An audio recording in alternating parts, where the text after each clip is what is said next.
అయితే వేరే లెవెల్ ఉంటుంది, మీ అందరికి బాగా నచ్చుతుంది చూడండి. అండ్ పేజ్ 2 కూడా ఫాస్ట్ గా కావాలనుకుంటే మాత్రం ఈ వీడియోకి 24 అవర్స్ లో 8K లైక్స్ వచ్చినాయి అనుకో, చాలా ఫాస్ట్ గా పెడతా. ఎండింగ్ వేరే లెవెల్ ఉంటుంది, ట్విస్ట్. తొందరగా చూసేసేయండి అందరూ. కాశ్మోరా నా చెల్లిని వదిలింది, కానీ నా చెల్లి ఇంకా అదే ఆలోచనలో పడి పిచ్చి పిచ్చిగా ప్రవర్తిస్తుంది. ఆ విషయం బిలాల్ కి చెప్పడంతో తనకు పట్టిన కాశ్మోరా చాలా శక్తివంతమైనది కాబట్టి ఇంకా పాప అదే మాయలో ఉన్నది అన్నాడు. 3 అమావాస్యలు పసుపు చీర కట్టుకొని ఎర్రటి బొట్టు పెట్టుకొని ఆ కాశ్మోరా పుట్టిన ఇదే వాడలో నిప్పుల కుంపటి పట్టుకొని 2 గంటల అర్ధరాత్రి సమయాన చీకటి సైతం నిద్రపోయే వేళ కనురెప్ప సైతం కొట్టకుండా వాడ ఆఖరి వరకు వెళ్లి తన చేతులతో నిప్పుల కుంపటిని 4 బాటల కాడ పెట్టి తన కుడి చేతితో చివరి అడుగు మట్టి పిరిగిడిలో తీసుకొని బిలాల్ చెప్పిన దాని ప్రకారం నిప్పుల కుంపటిలో ఆ మట్టిని వేసేస్తుంది. ఇది చివరి అమావాస్య కాబట్టి ఆ నిప్పుల కుంపటిని అక్కడే పెట్టి మళ్ళీ వెనక్కి తిరగకుండా ఇంటికి బయలుదేరి వెళ్ళమన్నాడు.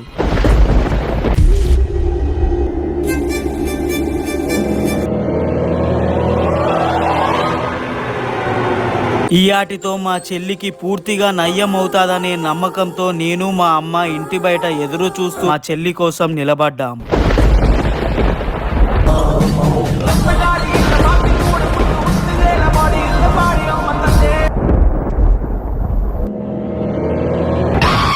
చెల్లి ఇంకా రావట్లేదే అనే టెన్షన్ ఇంకా నాలో పెరిగిపోతుంది.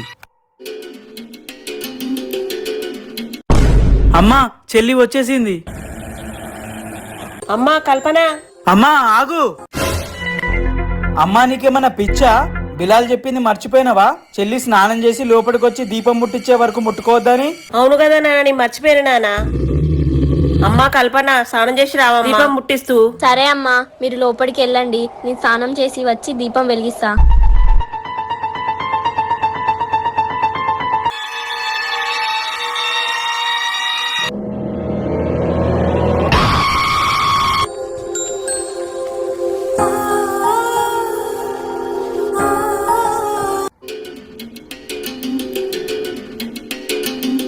చెల్లెమ్మ, దీపాన్ని జాగ్రత్తగా దేవుని దగ్గర పెట్టిరా. బిలాల్ చెప్పింది గుర్తుంది కదా, 3 అమావాస్యలు దీపాన్ని కాపాడా. మనం 2 అమావాస్యలు కాపాడినాం, ఈ రాత్రి కూడా కాపాడినామంటే మనకు అంత మంచి జరుగుద్ది. జాగ్రత్తగా వెళ్ళి దీపాన్ని దేవుని దగ్గర పెట్టిరా.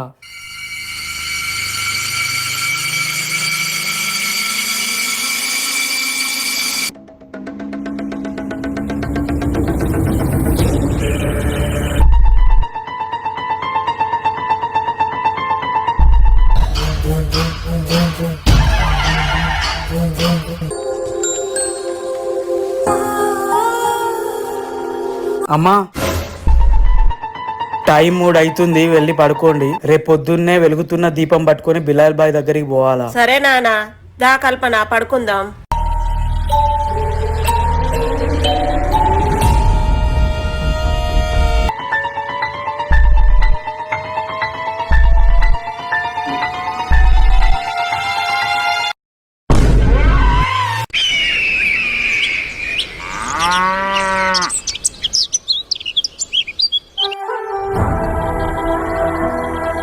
అమ్మా, ఎవరైనా ఉన్నారా ఇంట్లో? చందా కోసం వచ్చినాం. అరే బిలాల్ అని వస్తున్నాడు, పదరా. వచ్చాడే భుజము తట్టి. బిలాల్ అన్న, వినాయకుని పండుగ వస్తుంది, చందారాయవా? చందా లేదు, ఏం లేదు, పోర్రా. బిలాల్ భాయ్ పని మీద ఉన్నాడు. జావేద్, మీకు చందా రాస్తా గాని వినాయకుడిని ఏ గల్లీలో పెడుతున్నారా? ఇంకెక్కడ గల్లీలో అన్నా? మన గల్లీలోనే. అవునా? అయితే నేను ఒక ప్రశ్న వదులుతా, దానికి కరెక్ట్ సమాధానం మీరు చెప్తే మీకు చందా రాస్తా, సరేనా?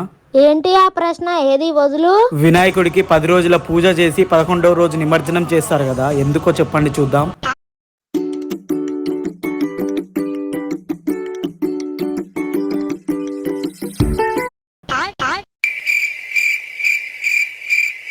మాకేం తెలుసు, మేము చిన్నపిల్లలం కదా. అయితే చెప్తా, తెలుసుకోండి. వేదవ్యాసుడు వినాయకుడికి వినాయక చవితి రోజే మహాభారతం చెప్పడం కొనసాగించాడట. 10 రోజుల పాటు వేదవ్యాసుడు చెప్తూనే ఉన్నాడు, వినాయకుడు రాస్తూనే ఉన్నాడు. అవునా?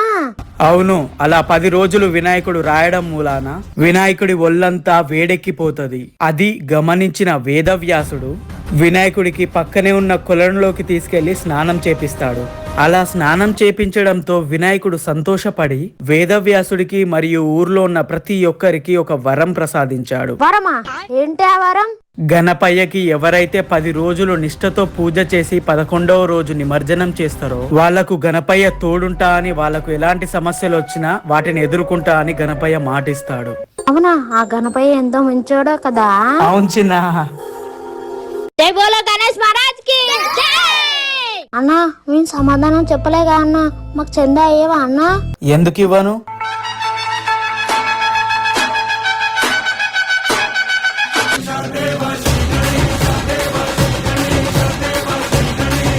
తీసుకోండి. జై బోలో గణేష్ మహారాజ్ కి జై. జై బోలో గణేష్ మహారాజ్ కి జై. భాయిజాన్ ఇవన్నీ మీకెలా తెలుసు? మనం అన్ని మతాల గురించి తెలుసుకోవడం మన బాధ్యత. మన దగ్గరికి ఎంతో మంది వాళ్ళ సమస్యను ఎదుర్కోలేక మన దగ్గరికి వస్తుంటారు. వాళ్ళు ఏ మతస్థులో మనకు తెలియదు, కానీ వాళ్ళు ఎదుర్కోలేని సమస్య తొలగిపోవాలంటే వాళ్ళు నమ్మే ఆ దేవుడి వల్లే అది సాధ్యం అవుతుంది. వాళ్ళు బలంగా నమ్మేది వాళ్ళ దేవుణ్ణి. అలాంటి దేవుని గురించి తెలుసుకోపోతే ఎలా జావి? అవును భాయిజాన్, నేను కూడా తెలుసుకుంటా. మనకు అల్లా ఎంత గొప్పనో ప్రతి మతంలో ఉండే దేవుడు కూడా వాళ్ళకంతే గొప్ప. సబ్కా మాలిక్ ఏక్ హై. అవును భాయిజాన్, సబ్కా మాలిక్ ఏక్ హై. ఏమైంది భాయిజాన్? అమ్మా ఏందమ్మా దీపం ఆరిపోయింది? ఏంది నానా ఇలా జరిగింది? నాకు భయంగా ఉంది నానా. అమ్మా 2 అమావాస్యలు చాలా జాగ్రత్తగా కాపాడినాం కదమ్మా దీపాన్ని. ఏందమ్మా చివరికి వరకు ఇలా జరిగింది? అమ్మా చెల్లిని తీసుకొని బిలాల్ బాయ్ దగ్గరికి పోదాం పదమ్మా.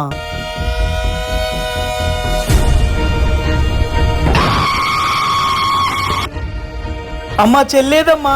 నాకేం తెలుసు నానా, నేను నీ పక్కనే ఉన్నా కాదు నానా.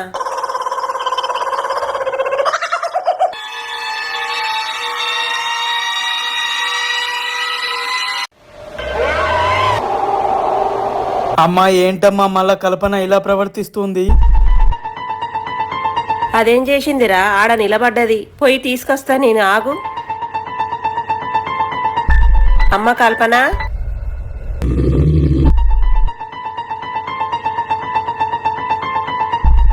ఈ పిల్లేంది పిలుస్తంటే పలుకుతలేదు?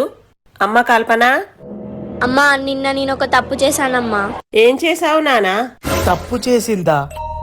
అందుకేనేమో దీపం ఆరిపోయింది. అమ్మా నేను చెప్పలేనమ్మా, నాకు చాలా భయంగా ఉందమ్మా. చెప్పమ్మా. నువ్వు భయపడి మమ్మల్ని కూడా భయపట్టేయకు నానా, చెప్పు నానా. బిలాల్ బాయ్ మరీ చెప్పాడు కదా కల్పన, 3 అమావాస్యలు చెప్పింది చెప్పినట్టు చెయ్యని. తప్పు ఎలా చేస్తావు నువ్వు? నిన్ను కాశ్మీరా బార్ నుంచి కాపాడడానికి మా ప్రాణాలు తెగించి కాపాడాం తెలుసా? నువ్వు ఊకోరా, చెల్లి భయపడతాంది. ఇప్పుడు భయపడి ఏం లాభం అమ్మా? దీపం ఆరిపోయింది అక్కడ. ఇప్పుడు బిలాల్ బాయ్కి ఏం సమాధానం చెప్తామమ్మా? ఆరిపోయిన దీపాన్ని పట్టుకొని ఏమని పోతాం ఆయన దగ్గరికి? బిల్లాల్నే మన ఇంటికి రమ్మన్నానా. సరే అమ్మా. నువ్వు రా కల్పన, మనం ఇంట్లోకి పోదాం.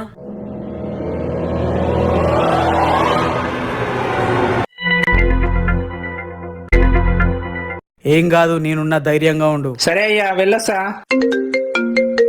భాయిజాన్ అక్కి ఫోన్ చేస్తుండు. హలో బిలాల్ బాయ్, నిన్న రాత్రితోని 3 అమావాస్యలు పూర్తయినాయి బాయ్. దీపాన్ని పట్టుకొని జాగ్రత్తగా నా దగ్గరికి తీసుకొని రండి. అంటే బిలాల్ బాయ్ వచ్చే దారిలో దీపం గిన ఆరిపోతే బిలాల్ బాయ్, ఆరిపోవడానికి అది ఒట్టి దీపం కాదు. ఆ జ్యోతి తుఫాను వచ్చినా ఆరిపోదు. ఎందుకంటే ఆ దీపాన్ని వెలిగించింది నిప్పుల కుంపటి పట్టుకొని తిరిగిన కల్పన. ఆ దీపం అసలుకే ఆరిపోదు. ఈ ప్రకృతి ఆ దీపాన్ని కాపాడుతుంది. వెంటనే తీసుకొనిరా.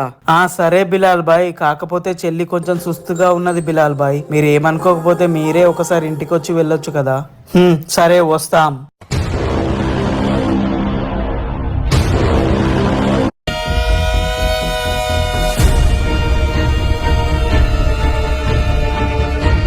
నిన్న రాత్రి ఏం తప్పు చేసినావు నానా? చెప్పు నానా నాకు.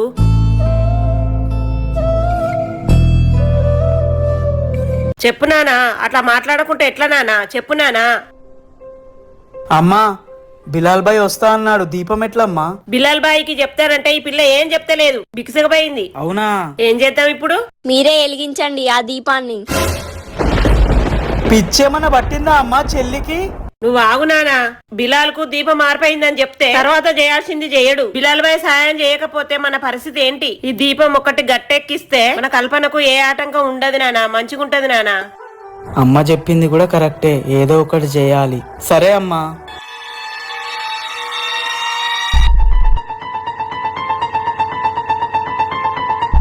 భాయిజాన్, ఈ రోజుతో నీ పాపకు ప్రశాంతత దొరికినట్టే కదా? కాశ్మోరా కల్పన శరీరాన్ని వదిలి ఈ రోజుకి 30 రోజులు అవుతుంది. అయినా కల్పన ప్రశాంతంగా ఉంటలేదంటే అర్థం చేసుకో ఆ కాశ్మోరా ఎంత శక్తివంతమైనదో. అవును భాయిజాన్, మనం ఎన్నో దయ్యాలను వదిలించడం గానీ ఈ కాశ్మోరా చాలా శక్తివంతమైంది భాయిజాన్. సరే పద, అసలుకే మనం వెళ్ళేసరికి చీకటి అవుతుంది, వాళ్ళు మన కోసం ఎదురు చూస్తూ ఉంటారు.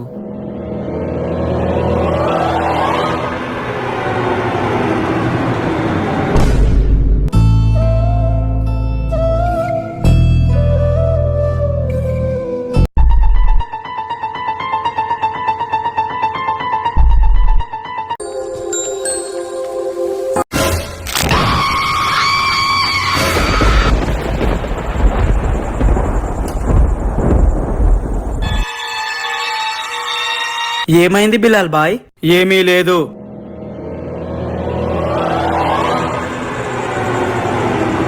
దీపం ఎక్కడుంది? లోపల దేవుని దగ్గర ఉంది.